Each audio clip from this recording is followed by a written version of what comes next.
తారీఖు sun Risers Hyderabad అదేవిధంగా royal Challengers Bengaluru సంబంధించిన మ్యాచ్ ఉంది.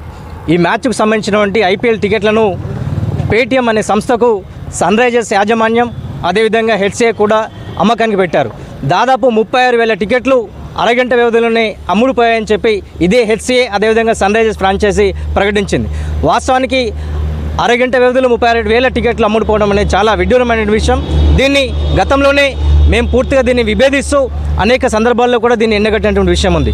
కానీ ఈరోజు అఖిల భారత యువజన సమాఖ్య, డెమోక్రటిక్ స్టూడెంట్ ఆఫ్ ఇండియా సంబంధించినటువంటి డివైఎఫ్ఐ అదేవిధంగా పీవీఎల్ యువజన సంఘాల సంయుక్త ఆధ్వర్యంలో ఈరోజు ఉప్పల్ స్టేడియంలో మేము ఈరోజు ధర్నా నిర్వహిస్తున్నాం. ప్రధానంగా ఈరోజు ఇక్కడికి రావడానికి ప్రధాన కారణం హెచ్సిఏలో జరుగుతున్నటువంటి అవినీతి అక్రమాల మీద అనేక దఫాలుగా పోరాటాలు చేశాం.